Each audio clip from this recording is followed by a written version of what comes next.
자, 손정민 씨 유족 측이 이 사망 당일 그날 밤 함께 있었던 친구를 고소했습니다. 네, 고소장을 이틀 전에 제출한 것으로 알려졌습니다. 한강공원에서 손정민 씨가 실종된 당일 손 씨와 함께 술을 마신 친구에 대해서 고소한다고 밝혔는데요. 고소장에는 폭행치사와 유기치사 혐의가 일단 기재된 것으로 확인됐습니다.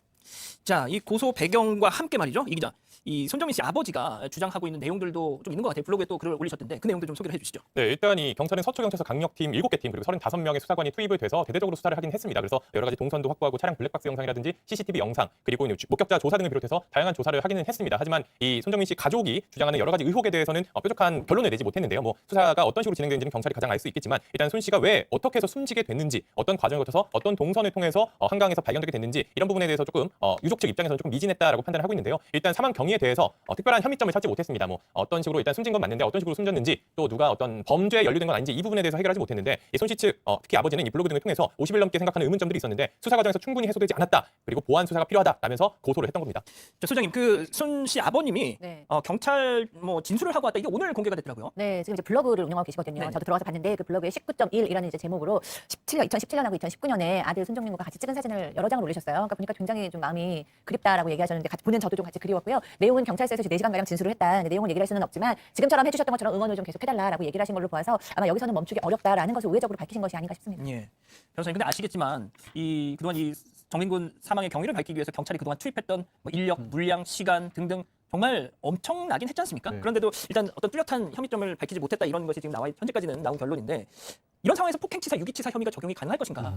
일단 지금 나온 것만 가지고는 그럴 가능성이 낮아 보입니다. 굉장히 낮아 보입니다. 왜냐하면 경찰에서 사실 이 사건을 끝낼 생각이었죠. 끝낸다는 게 이게 형사 사건이 아니다. 지금 수사는 했지만 아까 이제 이도son 기자도 얘기했지만 누군가 범죄 혐의점이 없다는 건 뭐냐면 누군가가 잘못을 저질러서 손정민 씨가 사망한 게 아니라 그냥 사고였다. 누가 형사 책임을 질 상황은 아니다라는 건데 이 아버님이 고소를 했다는 것은 친구를 해서 고소를 했다는 것은 친구가 책임이 있다라는 그런 겁니다. 그래서 사실 경찰서에서는 지금까지도 사건 번호를 만든 건 아니에요. 수사는 했지만 근데 고소를 정식으로 했기 때문에 사건 번호가 생긴 겁니다. 근데 이 사건 번호에 적힌 어떤 혐의는 구체적인 내용은 아버님 말씀대로 알 수가 없죠. 말씀 안 해주시니까. 근데 폭행치사는 뭐 폭력, 예를 들어서 다투다가 애초에 그럴 생각이 있었던 건 아니지만 그 다툰 결과 사람이 사망에 이르렀다라는 거고요.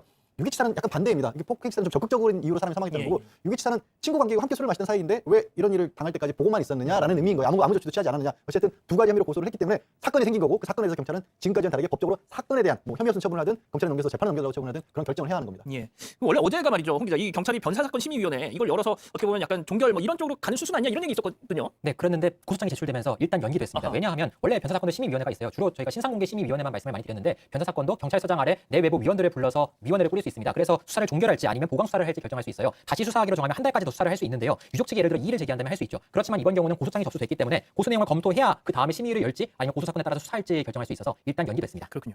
자, 변호사님, 그러면 말이죠, 이게 추가 수사가 가능하다라면 예. 검찰로 넘길 수도 있는 겁니까? 아니 추가 수사가 가능하다기보다 이게 어떤 손 씨의 아버지의 얘기에 따라서 새로운 증거가 있거나 경찰이 놓쳤던 부분이 나오면 그러면 지금 이제 수사권 조정에서 경찰에서 자체적으로 이 불송치를 할 수도 있고 아니면 재판을 넘겨달라고 송치 결정을 할 수도 있지 않습니까? 가능성은 근데 좀 낮아 보여요. 이미 아직까지는. 많은 것들을 다 검토해놔서 범죄 혐의가 있다고 적시를 안 했다 뿐이지 그 가능성까지 열어두고 수사를 했지 않습니까? 그래서 예. 그럴 가능성은 별로 없어 보인다.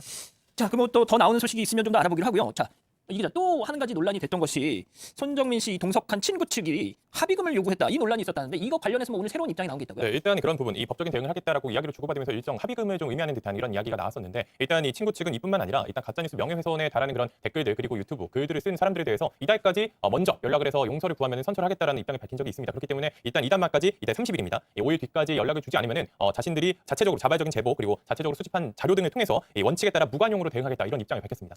알겠습니다. 첫 번째 인물 이렇게 정리하고요.